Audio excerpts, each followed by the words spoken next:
어떻게 보면 오늘 역사적인 순간 중에 하나예요. 이게 권순일이가 처벌을 받거나 제대로 조사를 받든지 해서 모든 게 또 문제가 다 밝혀지고 하면 큰 획이기 때문에 유 변호사님께서 오늘 하신 거에 대해서 이 기자회견 내용 국민특검단 오늘 이 변호사님 자세도 멋있게 써 계시네. 이경규 변호사님은 스타일이 자세도 이미지도 다 써서 이렇게 대각선으로 조금 더 멋있게 써 있고 이태리 패셔니스타 같은 좀 느낌이고 그렇대요. 저는 그냥 한국 사람. 뭘 빼빼하이 나시나이 정장이고 멋있게 한 내용 한 번 좀 알려주십시오. 네네. 뭐 이거를 다 읽기는 좀 그렇고 뭐 괜찮아요. 뭐 5분 정도면 뭐 다 읽을까요? 뭐 괜찮아요. 내용은 네, 내용을 그냥 간단히 말씀드리겠습니다. 저희의 이 지금 기자회견 자체는 사실은 어떤 게 있냐면 좀 이재명이 하도 난리를 치는 거죠. 이제 이재명이 뭐 허위 사실 얘기하면은 뭐 다 그냥 쳐넣겠다 뭐 하면서 우리가 지금 잘 알고 계시지 못할 수도 있는데 추석 연휴 기간 동안에 이재명이 국민의힘 의원들을 고소했습니다. 네. 아, 연휴 기간 동안? 네, 연휴 기간 동안. 당직실 통해가지고. 네. 허위 사실 유포로, 고소를 했다고 합니다. 예. 그러니까, 그렇다고 하면은, 이거는, 뭐, 제가 볼 때는 그렇습니다. 이재명이 뭐 사실관계 여부를 떠나서, 보통은, 이렇게 막 먼저 고소를 하고 막 허위 사실이다 이렇게 고소를 하면은 허위 사실이 아닐 가능성이 높잖아요. 아니, 허위 사실일 가능성이 높은 거죠. 자신이 있는 거죠. 근데 저는 다른 데 자신감이 있는 게 아닌가. 제대로 수사를 안 할 거라는 자신감이 있는 게 아닌가라는 걱정이 들더라고요. 그렇지 않고서는 지금 국민적으로 아니 적어도 경기도 내에서 또 성남시 내에서 있었던 일인 건 분명하잖아요. 적어도. 경선 지나서까지 밀고 나가고 특검도 대선 끝나고 나서 될 정도로 해서 지는 끌고 나가서 대통령지가 되면 다 뒤엎어버리겠다 이거죠. 네, 그런 자신감이 보이더라고요. 그러니까 이게 진실이 아니다라는 그런 자신감이 아니라 뭐 진실은 밝혀지지 않을 거라는 자신감, 이런 자신감이 보이는 것 같아서 할테면 해봐라네. 네, 좀 황당했습니다. 좀 황당하고 저희가 이제 그렇기 때문에 그렇다고 해서 고발을 안 할 수는 없죠. 그럼요. 자, 누가 보더라도 이상한 거는, 누가 밝혀야 되겠습니까? 수사기관이 밝혀야 되겠습니다. 이상하면 확인을 해야죠. 그리고 또, 제대로 진실을 확인하기 위해서는 당연히 강제적인 수사권이 있어야 되는 거고. 그렇기 때문에 강제 수사를 하라라는 의미로, 저희가 먼저 권순일 전 대법관, 그리고 또, 전 대법관이자 이분은 전 중앙선거관리위원장이었습니다. 그래서 권순일 전 대법관에 대해서 나온 사실관계를 바탕으로 해서 현재까지 밝혀진 것만으로도 법 위반 소지가 있는 것들이 많습니다. 그래서 그 부분을 고발을 하고요. 그리고 또 추가적으로 이제 사후 수뢰라는 거는 이제 부정한 청탁이 있고 그 청탁의 대가성으로 이제 경제적 이익이나 금전이 오가는 것이죠. 사후 수뢰 입증은 어떻게 해야 됩니까, 혹시? 글쎄, 이거는 이제, 뭐, 수뢰에 대한 입증이라고 해서 특별히 다른 건 아닙니다. 다른 건 아닌데, 이제, 결국엔, 자, 지금 권순일 전 대법관한테 돈이 갔잖아요. 그게 이제 고문료라고 얘기를 하는 건데, 아무튼 고문료가 갔다는 겁니다. 그 고문료가 맞는지는, 또다시 평가를 받아야 되는 문제고, 고문료가 갔는데, 그것이 과연 어떠한 청탁하고 결합이 되어 있냐는 거죠. 그러면 화천대유의 어떠한 이해관계하고 직접 관련이 있다고 밝혀지면 마찬가지로 수뢰가 되고요. 그렇죠. 화천대유와 이재명의 연관성이 밝혀져야 되고 그 다음에 이재명과 화천대유 연관성이 밝혀지면 이재명이 어떻게든 돈을 1원도 한 푼도 받았든 안 받았든 간에 표면상으로는 뭐 이래라 저래라 지시를 해서 만들어질 수 있는 거 아닙니까? 성남시장이기 때문에. 그렇게 되면은 연관성이 있고 화천대유와 연관성이 있으면 화천대유 고문을 맡은 권순일이도 사후 대가가 될 수 있다. 네. 그런데 이제 우리가 중요한 거는 지금 국민들 중에 누구도 화천대유 그 자체, 화천대유라는 법인 그 자체를 뭔가 봐주고 부정한 청탁을 관련이 있는 그런 것이라고 보지 않고요.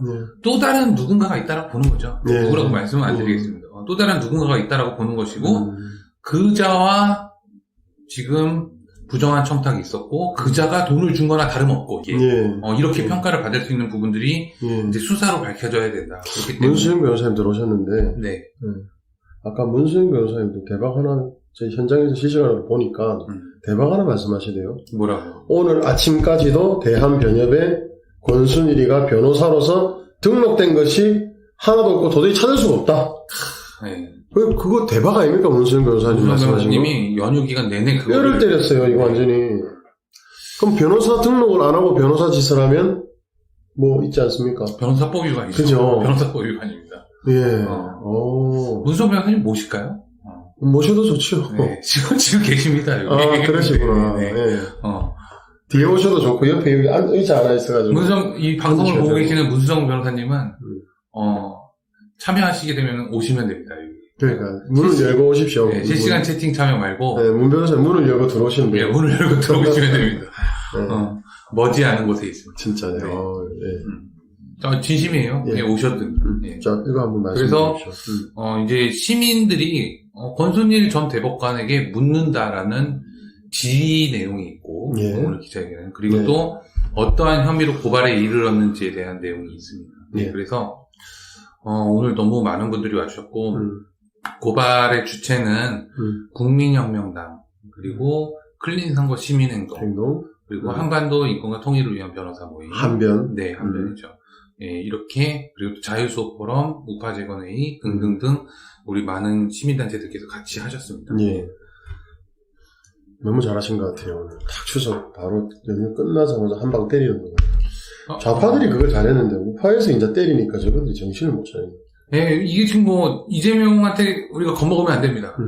우리 이재명이 뭐라고 하든, 우리는 수사를 통해서 진실을 밝혀달라는 거지, 누가 뭐라고 그럽니까? 예.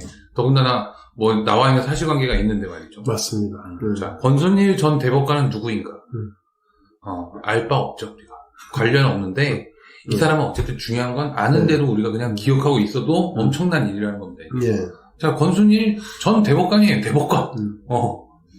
권순일 전 변호사가 아니고요. 권순일 전 의원 이런 게 아니고. 잠깐 이거 우리 LGU 플러스 고금 상고인 거. 그런 전화가 거예요? 왔나요? 네. 어떻게 나가 좀 바꿔 가야죠. 제가 바꿔 오겠습니다. 예? 제가 바꿔 올까요? 잠깐만요. 죄송합니다. 받으셔야 될 것 같아요. 여보세요? 예, 수사관님 안녕하세요. 네.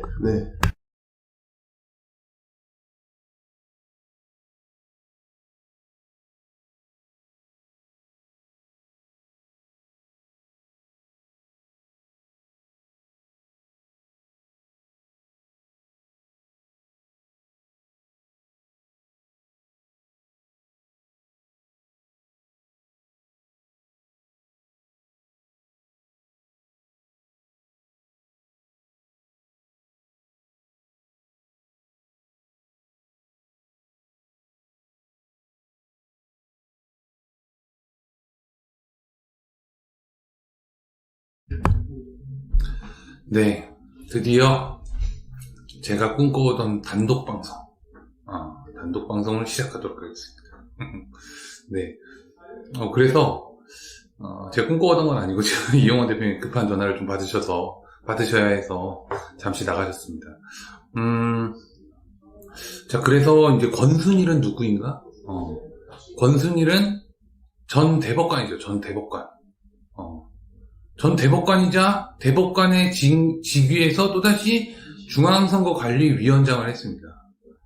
그래서 대법관이 2014년 9월부터 2020년 9월까지 지금으로부터 1년 전이죠. 1년 전까지 대법관으로 있었던 자예요. 그리고 2017년 12월부터 2020년 10월까지 사실은 2020년 9월까지 대법관을 했으니까 9월 달에 당연히 중앙선거관리위원장을 그만뒀어야 되죠, 사실. 근데, 선거관리위원장은 별도다 하면서 선거관리위원장 계속하겠다라는 황당한 소리를 합니다. 네, 황당하죠. 그때 이제 부정선거를 밝히고자 하는 우리 시민들께서는 황당해서 도대체 뭐냐라고 이제 생각을 했던 거죠. 왜 그런 생각을 할 수밖에 없냐면, 사실은 권순일 중앙선거관리위원장의 지지에서 뭔가 부정선거나 이런 것들을 했다라고까지는 크게 생각을 안 했습니다. 왜냐하면 상임위원 체제로 상임위원이 실무를 관장하기 때문에 어떤 일이 일어났어도 상임위원이 했을 거다라고 우리가 판단하고 있었는데, 권순일 대법관직은 그만두면서 나는 중앙선거관리위원장은 꼭 해야 되겠다라는 이제 황당한 얘기를 하는 거죠. 그래서 많은 국민적인 비난에 시달렸습니다. 말도 안 되는. 근데 그때도 우파에서 나약한 목소리가 어떤 게 나왔냐면, 권순일이 그만두면 더 나쁜 사람이 올 수도 있으니까 차라리 그냥 권순일이 낫지 않냐, 이런 얘기를 했습니다. 근데 원칙이라는 게 한 번 허물어지면요, 원칙이 허물어질 때도 그 이유가 있을 것이고요. 그리고 또 허물어진 원칙은 더 이상 원칙으로서 정립할 수가 없는 겁니다. 근데 대법관이기 때문에 중앙선거관리위원장이 된 거지, 중앙선거관리위원장이 된 다음에 대법관이 된 게 아니잖아요. 대법관이 아니었다면 중앙선거관리위원장을 어떻게 합니까, 본인이? 대법관을 그만뒀으면 당연히 중앙선거관리위원장 그만둬야죠. 지금 노정희 대법관이 지금 중앙선거관리위원장을 하고 있잖아요. 그건 당연한 얘기입니다. 당연한 얘기인데도, 그렇다면 왜 저렇게 중앙선거관리위원장을 계속하려고 하는 것인가라는 의문을 가졌죠. 의문을 가졌고, 부정선거를 덮으려고 하는 게 아니냐, 이런 의문을 가지기에 충분한, 아주 관행에도 어긋나고 실제 사리에도 맞지 않는 그와 같은 행보를 보였던 자입니다.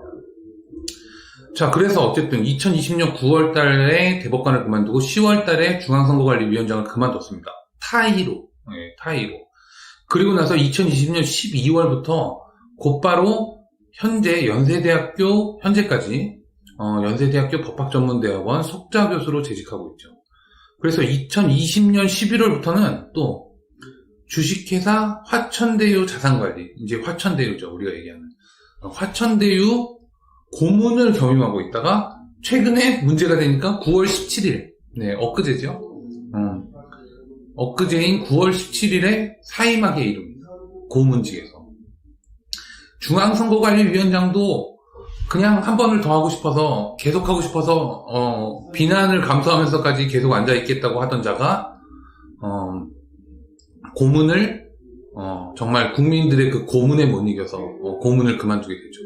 그래서 고문직을 사임한 것에 대해서는 부적절하기 때문에 그만두는 겁니다. 이거는 부적절하기 때문에 더 이상 이 자리를 유지하고 있으면 더욱더 큰 비난과 법적 책임에 시달릴 것이 우려되죠.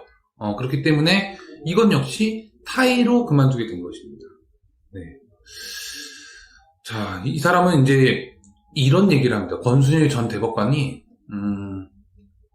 이런 얘기를 하죠. 그 화천대유로부터 이제 고문료를 받았습니다. 1,500만 원, 뭐 아니면 2,000만 원이다, 뭐 이렇게 얘기가 나오는데, 뭐 1,500만 원이라 치죠. 뭐 1,500만 원도 적은 돈이 아니잖아요. 보통 이제 우리가 일반 회사에서 뭐 전관들 모셔다 놓고 뭐 이렇게 고문도 하고 자문도 하고 할 때 1,000만 원을 넘는 경우가 그렇게 많지 않습니다. 많지 않은데 1,500만 원을 월 받으면서, 그러면은 이제 거의 뭐 2억 가까이 받은 거라고 그렇게 보여지죠. 이 돈을 받으면서 원래 이제 그 고위 공직자들은 그 취업 제한 대상 기업이 있습니다. 그러니까 취업이 제한되는 거예요. 취업하면 안 되는 대상 기업이 있습니다. 근데 권순일이 뭐 대법관인데 검토를 안 했겠어요? 검토를 했죠. 검토를 해서 이거 왜 문제가 없으니까 내가 돈을 받아도 되겠구나, 이런 검토를 안 했겠습니까? 했죠. 그리고 마찬가지로 취업 제한 대상 기업에 해당하지 않는다, 화천대유가, 이렇게 변명을 합니다. 그 말은 맞아요. 화천대유 자체가 자본금이 5천만 원밖에 안 되기 때문에 얼마를 벌었든지 간에 취업 제한에는 해당하지 않죠. 그렇지만 하지 말아야 되는 업무 자체가 있습니다. 그래서 그 공직자윤리법에 있습니다. 공직자윤리법에 부정한 청탁이나 알선 이런 거 하면 당연히 안 되고요. 그리고 또 취업 제한 대상 기업의 업무의 감독이나 심사나 이런 것들을 하면은 안 되도록 규정하고 있습니다. 취업 제한 대상 기업에 실제 취업을 하지 않았다 하더라도 다른 취업 제한 대상 기업의 사무를 보면 안 되는 거죠. 쉽게 말해서. 네. 무슨 얘기냐. 네, 이엘님 화천대유 이름이 참 그렇죠. 누가 봐도 이상한 이름이죠. 누가 봐도. 대한민국에서 누가 화천대유라고 이름을 지어요. 우리 이름도 다 그러면 시진핑 이렇게 바꾸게. 예. 누가 봐도 이상한 이름입니다. 제 이름이 시진핑이라 그러면 누가 이상하다고 얘기하지 않겠어요? 그런 정도로 이상한 거죠. 예. 근데, 화천대유 자체는 취업 제한 기업이 아니지만, 다른데, 성남의뜰이라든가, 아니면은, 성남의뜰 이외에도, SPC 법인이죠, 성남의뜰은. 그리고, 그 외에 이제, 금융사들. 여기는 취업 제한 대상 기업에 해당함이 명백하고 그 사물을 보면 안 되는 거죠, 쉽게 말해서. 근데, 성남의뜰의 업무에 당연히 이 모든 기업들에 대한 업무가 포함되어 있으니, 결국에는 공직자윤리법 위반이라고 할 수밖에 없는 겁니다. 그리고 공직자윤리법에는 부정한 청탁, 알선 이런 것들도 금지되어 있습니다. 물론 거기에 이제 또 대가성이 있는 뇌물이 오가면은 이제 알선수뢰 이렇게 되죠. 그런 부분들도 수사가 돼야 되고요. 어쨌든 알선 이야기는 왜 나오느냐? 알선 이야기는 권순일 대법관이 이런 얘기를 해요. 권순일 전 대법관, 예, 그냥 권순일 씨, 예, 권순일 씨가 이렇게 얘기를 하죠. 자기는 전화 자문밖에 한 게 없다. 그리고 별로 한 일이 없다. 그래도 문제인 겁니다. 별로 한 일이 없는데 왜 1,500만 원을 받냐는 거죠. 그러면은 당연히 그 대가 관계인 1,500만 원에 상당하는 업무나 사무나 청탁이나 이런 게 있어야 된다는 게 우리가 합리적인 추론인 거죠. 당연히. 그리고 한 일이 없기 때문에 나는 문제가 없다라는 궤변을 늘어놓기 시작합니다. 그러니까 그 변호사가 겸하고 있던 화천대유 대표가 이런 얘기를 하죠. 권순일 대법관, 권순일 씨는 일을 참 열심히 했다. 우리가 다 기억하고 있다라고 합니다. 그러니까 일을 참 열심히 했다. 참 열심히 하고 돈값을 했다. 이런 얘기를 하는 거죠.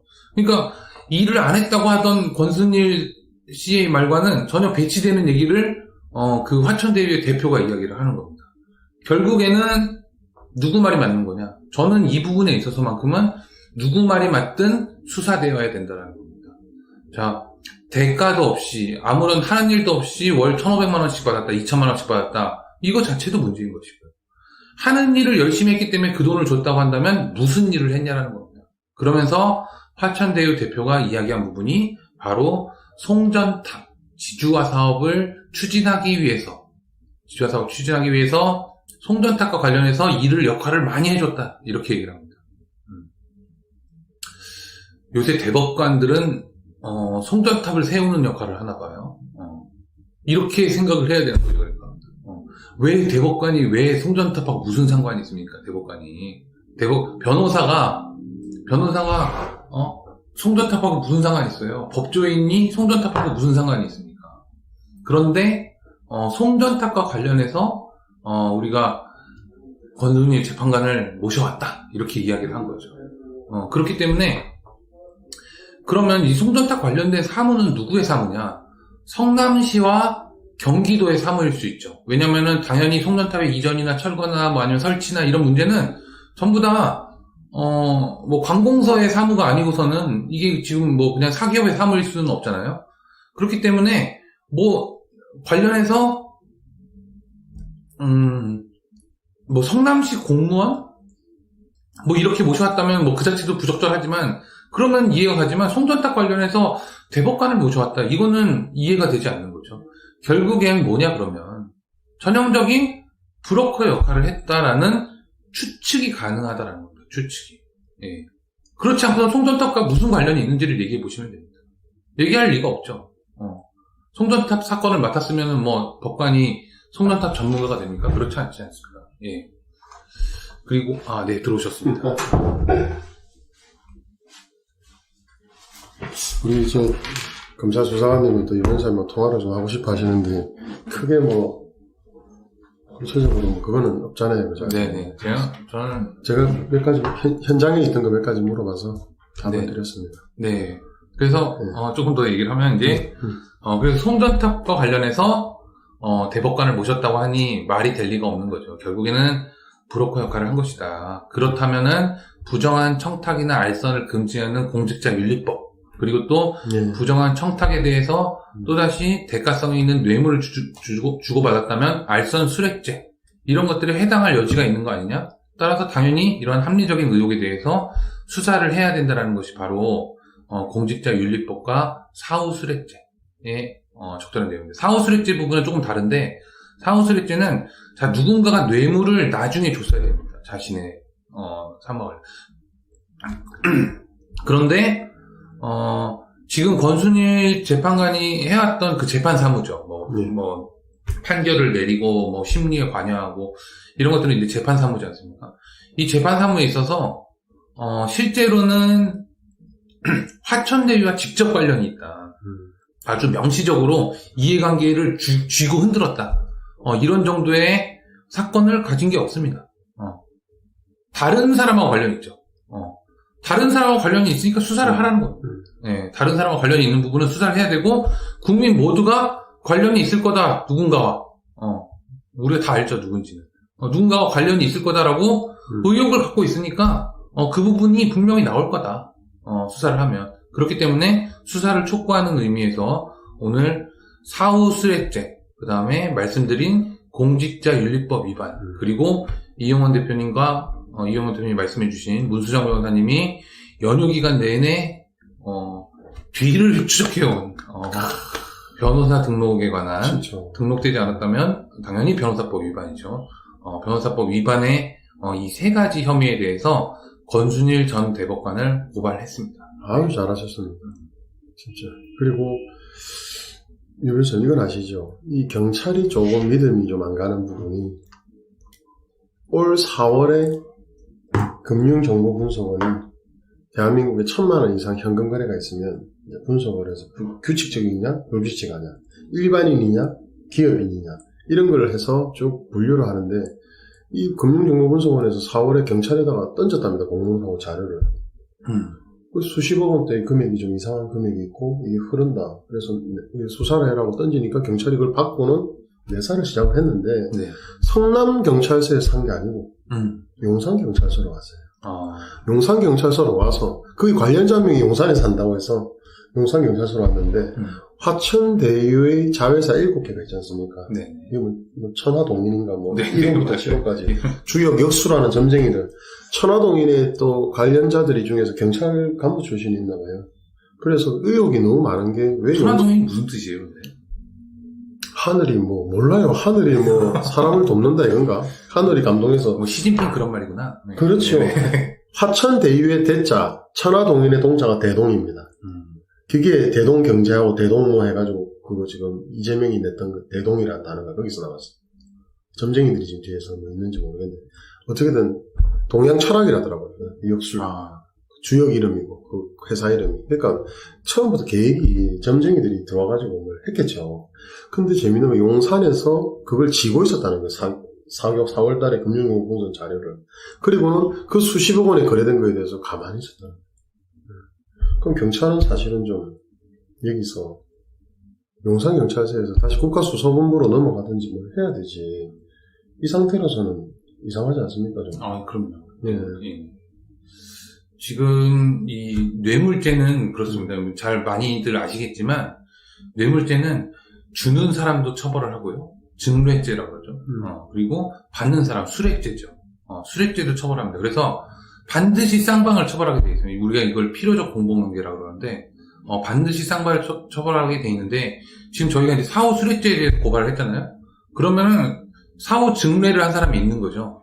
증뢰를 한 부분에 대해서는 국민혁명당이 별도로 오늘 오후에 고발장을 접수했습니다. 네. 따로 고발장을 접수하셨네요. 네. 근데 왜 다른 데서는 이거를 그렇게 고발을 제대로 안 하고 하는지 모르겠어요. 지금 다들 제가 볼 때는 이제 국민의힘이 야당이잖아요. 지금 현재 국민의힘은 이재명의 눈치를 보고 있다. 그렇게밖에 안 보입니다. 입으로 떠드는 건 저도 합니다. 저도 하고요. 국회의원 배지를 달아주고 국회의원을 몇 석이라도 만들어줬으면 정당 차원에서 해야 됩니다. 이거는. 고발 수사 의뢰하고 그 다음에 특검 주장이가 여론에 대해서 압박을 하고 그다음에 국정조사도 관철시켜야 되잖아요, 그죠? 그런 정도의 사실관계에 대해서 자신이 없으면, 그냥 자신이 없는 정당인 겁니다. 예, 자신이 없는 정당인 것이고, 또 한 가지는 이 사건에서, 우리가 정말 토가 나올 정도로 추악한 면인데요. 예. 우리가 좌파기 때문에 우파기 때문에, 좌파가 더 나쁘고 우파가 덜 나쁘다, 이렇게 생각할 수 있겠지만, 실제로는, 권력자들이 가진 행태가, 좌우를 가리지 않고, 추악하게 다 드러나는 거죠. 일단 벌써 드러난 것만 해도 대법관을 하고서는 고문료 월 몇천을 챙기겠다고 그 대법관이 그 부동산 자산회사 이런 데 가서 고문을 하는 게 맞습니까? 기본적으로. 기본적으로 맞지 않죠. 그리고 또 지금 곽상도 의원 자녀가 거기 취업했다면서요. 7년간 근무를 했다. 250만 원씩 받고. 이거를 뭐라고 변명을 하든 변명이 중요한 게 아니고 그 사실 자체가 추악한 겁니다. 추악한 겁니다. 결국에는 뭐 이게 좀 담론을 좀 너무 넓게 가지고 가서 그렇지만 여야가 정말 한통속이 돼서 이런 짓이 한 게 아닌가. 우리가 탄핵도 마찬가지죠. 그러니까 제가 탄핵 자기들 밥그릇을 건드렸다. 기득권을 건드려서 박 대통령이 친 거고, 이번에도 기득권이 지금 치부가 나오잖아요. 부동산 개발 관련해서. 권력 관련해서. 자, 이용원 대표님이 이렇게 계속해서 주장하시는 여러 가지 문제들이 결국엔 다 여야가 합심해서, 저는 이 사람들을 좌우로 구분하고 싶지도 않습니다, 사실은. 예. 그냥 기득권이냐, 자기의 기득권, 이기주의자? 뭐 이런 거죠, 그러니까. 뭐, 이념도 없어요, 사실은. 네. 그럼 탄핵이 그랬죠. 그 다음에 지금 내각제 주장의 근간이 뭡니까? 그냥 직업 정치인을 계속해서 대대손손 물려주겠다라는 거예요. 네, 단지 다른 이유가 없습니다, 그게. 그리고 또 부정선거 문제. 부정선거 문제에 대해서 작년 4월 15일 이후에 한번 이유를 생각해 보십시오. 국민의힘이 공범이다, 방조범이다, 이렇게 주장하는 시민들 되게 많으셨어요. 그렇죠? 제가 다 거짓말 하는 건가요? 아니죠? 네, 맞습니다. 국민의힘이나 이 기존 정치인들의 도움 없이는 도저히 이런 일이 벌어질 수 없다라고 누구나 의심했습니다. 자, 그런데 당시에 국민의힘, 그러니까 미래통합당이죠. 미래통합당 당대표 누구였죠? 황교안이었습니다. 황교안. 자, 황교안 씨가, 전 지금 이 얘기를 할 수밖에 없는데, 황교안 씨가 지금 부정선거를 규명해야 된다라고 주장을 해서 우리가 무작정 박수를 쳐줘야 된다? 저는 전혀 그렇게 생각하지 않습니다. 자, 그 얘기는 뭐랑 똑같냐면요. 윤석열이 박근혜 대통령 탄핵시키고 다 잡아넣는데 1조에 놓고서는 이제 와서 사기 탄핵의 진실을 밝히자라고 얘기하는 거랑 다를 바가 없다라는 거예요. 다를 바가 없고, 자, 생각을 해보십시오. 생각을 해보면, 황교안 대표는, 4.15 총선 이후부터 적어도 1년 이상을 아무 말 없이 침묵했습니다. 예. 하지만, 단순히 침묵한 게 아니죠. 단순히 침묵한 게 아니고, 4.15 직후에 그간 행태는 부정선거가 일어났다면 방조한 것이죠. 네, 바로 도망갔죠. 도망가고, 그리고 선거 결과가 나기도 전에 사퇴를 하고. 그렇죠. 그리고 전화매통 돌렸다는 이야기 들으셨어요? 네. 그 이후에 부정선거에 대해서 당내 진화를 한 게 황교안 대표 아니에요? 어떻게 진화를 했습니까? 들으신 내용은? 탕협위원장들한테 다 연락했다는 거 아닙니까? 당내에 그런 지침을 줬다는 거 아니에요? 네. 연락해서 부정선거 관련해서 말을 하지 주장하지 말아라. 주장하지 말아라. 네. 그런 걸 당협위원장들한테 연락을 했다? 네. 그렇다면 적어도 황교안 대표는 지금 뭐를 설명을 해야 됩니까?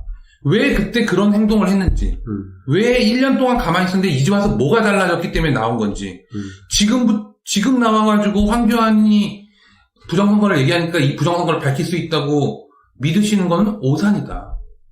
오산이다라는 거예요. 결국에 부정선거를 밝히는 데 있어서, 우리가 정치인의 힘에 기대는 게 과연 옳은 것이냐.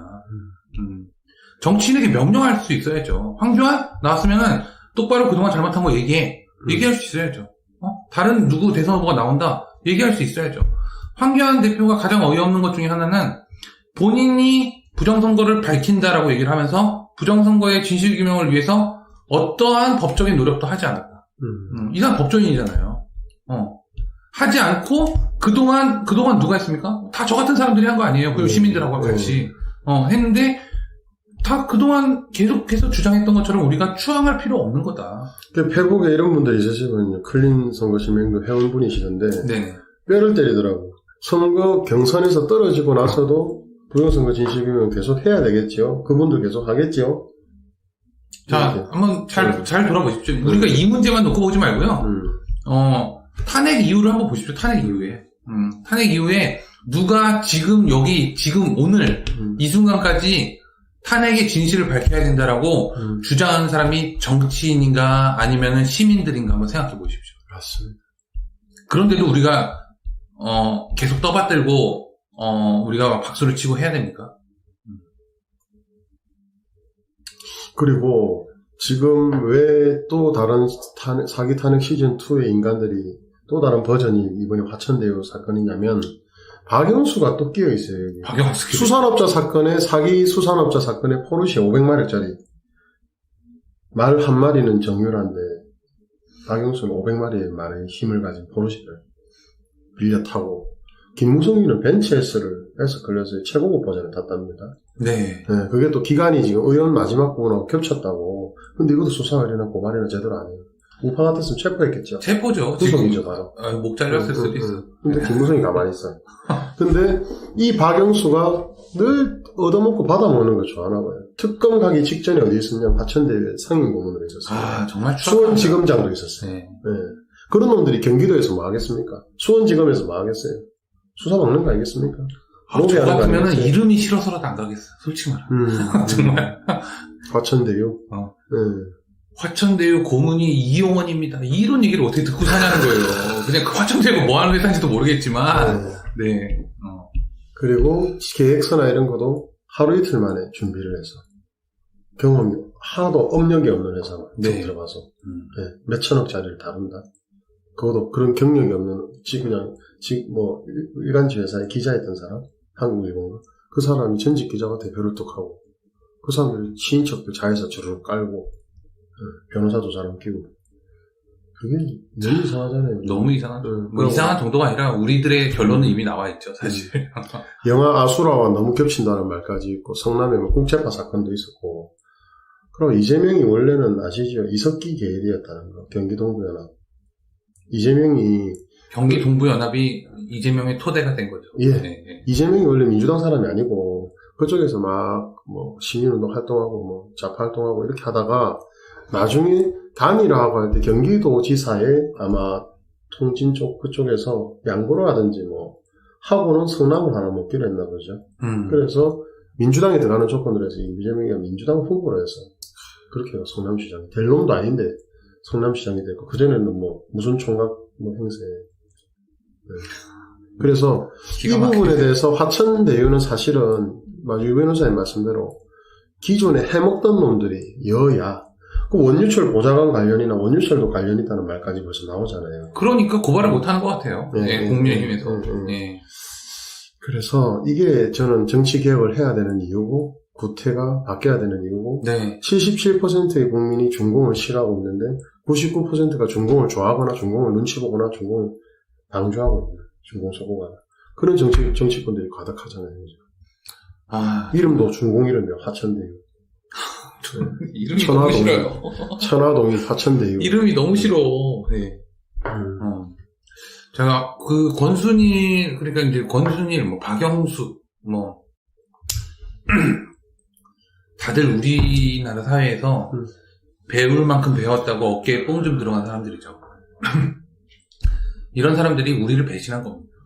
그렇죠. 원래 배신을 하고 있었는데 우리가 늦게 알게 된 거고, 빙산의 일각이라고 할 수도 있고, 그런 내용도 옛날에 있었잖아요. 영화에서 보면 뭡니까? 룸사롱에서 이경영이가 툭 치가지고 드르륵 떨어뜨리고 우통 먹고 술 마시고 하는 거. 그런 게 뭐죠? 검사들 사이에 그냥 검사들 사이에 당연했다는 정치 검사들 사이에서는 네. 그렇다는 이야기들이 나오고 그걸 영화로 했다더라고. 우리만 모르고 있었을 뿐이지 저들만의 세상이 있었고 정치 귀족이 있었고 귀족 검사 그런 법조인들이 다 있었던 거죠. 귀족들이. 자, 그래서 예.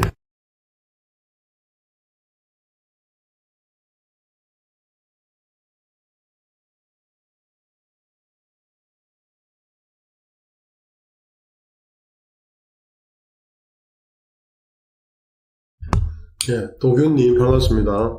이엘님도 화천대유 이름이 너무 싫다라고 하시고, 예.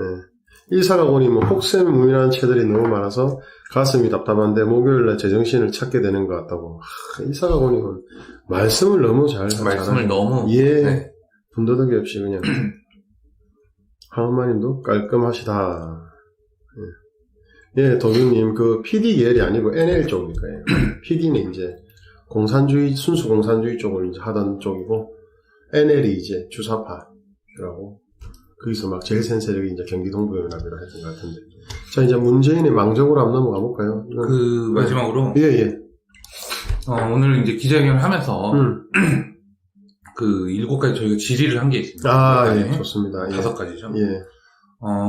먼저, 권순일이, 네. 법적 검토는 엄청 했을 거 아닙니까? 네. 예.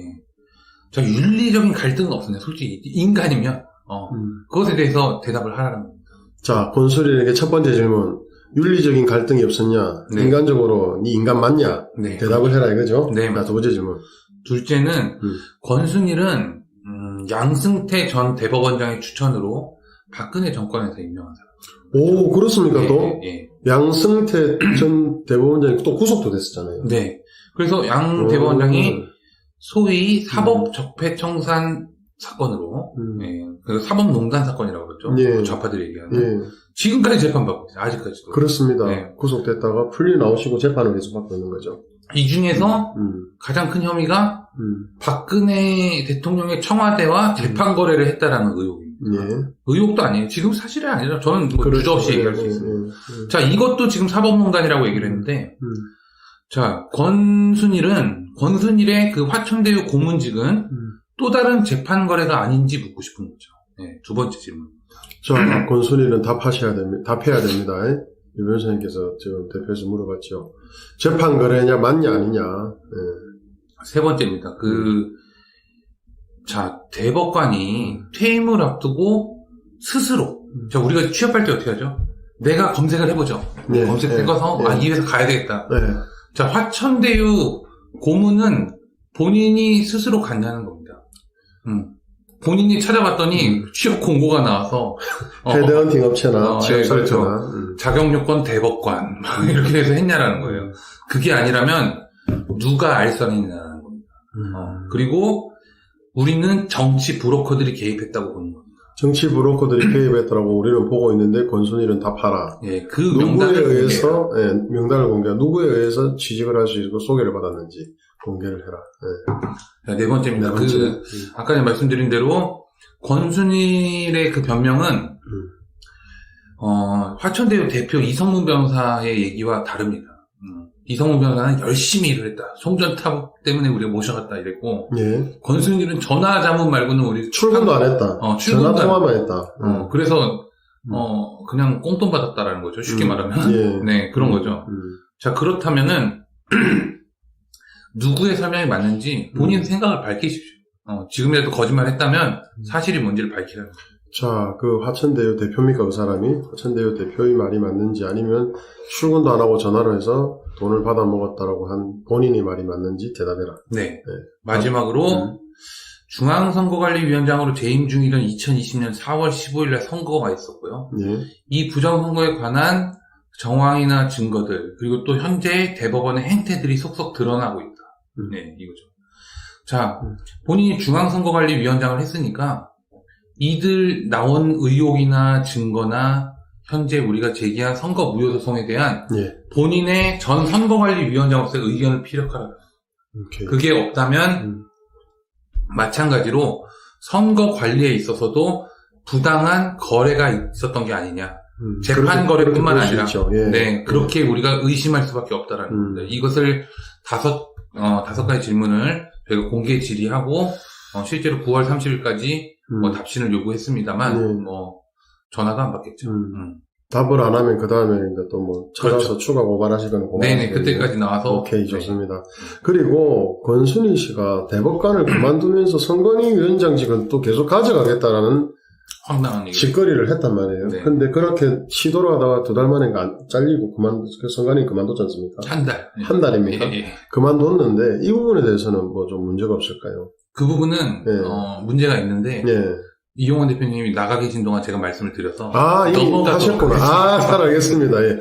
그리고 그 권순희가 아까 혹시 저 없을 때 이것도 하셨나요? 권순희가 선임 대법관이었잖아요. 네. 임기를 가장 오래 하고 있었고 임기가 얼마 안 남았기 때문에 대법원 판결 순서에 대해서 말씀 혹시 하셨습니까? 그거는 얘기 안 했어요. 보니까 대법원 판결 순서가 초짜부터 의견을 낸다면서요. 그래서 그 언론에서 봤는데 순서대로 합니다. 그렇게 해서 이재명 300만원 유죄다 반 5명. 이재명 무죄다가 5명이었대요. 캐스팅 보트 역할. 근데 마지막 11명째 대법관이 권순일인데 가장 고참이라서 5대5를 딱 보고는 권순일이가 이재명 쪽으로 손을 딱 들어주면서 6대5가 됐고, 관행으로 김명수라는 놈이 마지막 과반이 넘는 쪽으로 손을 들어준답니다. 대법원장은. 그래서 7대5가 돼서 무죄가 됐다.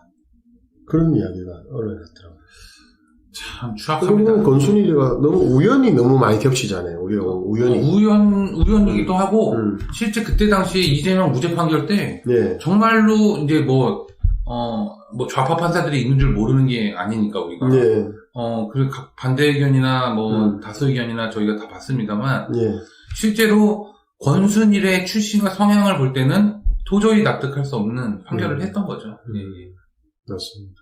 그래서 좀 이게 국민들이 제일 분노하는 게 그거예요. LH공사는 4-5배 튀겨 먹었다고 때려 죽이려 했는데 그것도 정치권 여야가 다 섞여있고 권력이 섞여있으니까 다 무산되듯이 했지 않습니까? 이번에는 1000배예요, 1000배.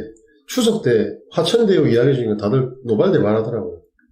그 정도 건인데 이걸 또 진짜 이재명은 당당하게 그러잖아요. 내만 죽나? 다 까부지 다 죽으려고. 그러니까 그렇게 고발을 하는 당당한 거죠. 그래서 이번 건이 하면은 진짜 이때까지 지자체 관련된 희대의 어떻게 보면 정치권과 정말 희대의 사건이 될 겁니다. 법원 유착된 최고의 어떤 권력 비리라고 할 수 있는데 이미 나온 것만으로도 희대의 사건인데. 그러니까요. 이 사건의 지금 양태를 보면 여당 야당 가릴 것 없이 뭔가 중국 자본 냄새가 나는 회사에 돈을 받았을 가능성이 높다라는 거죠. 그리고 사실 이때가요, 중국 부동산들, 큰 손들, 그 다음에 중국 공산당의 뒷돈들, 검은 돈들과 세컨드들의 돈들, 가족들이 막 이주해오게 됐어요. 그러면서 경기도에 땅을 사고 아파트를 많이 사기 시작했다고. 그래서 자금도 보면 투자한 돈도, 그죠?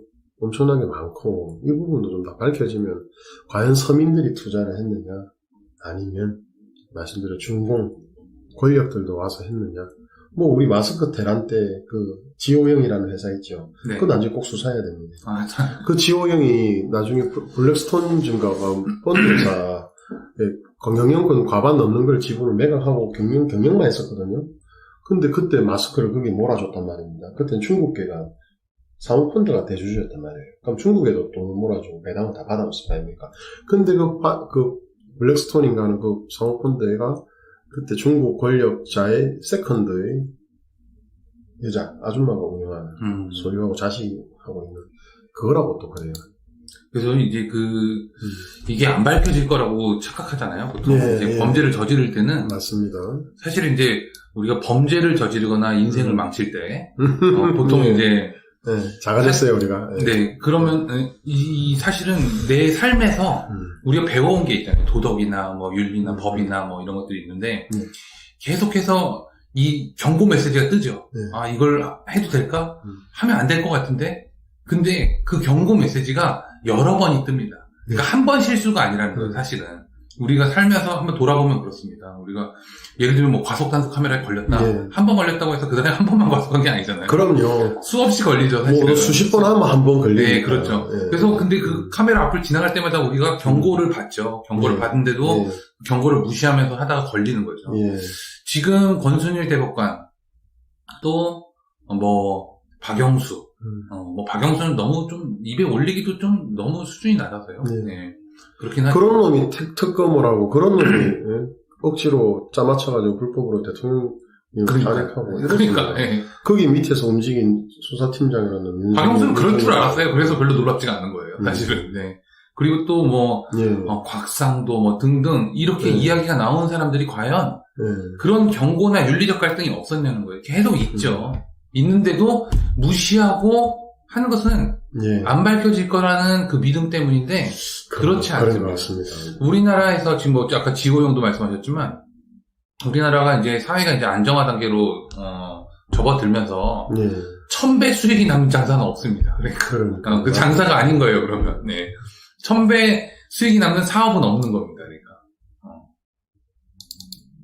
맞습니다. 1000배의 수익은 없죠.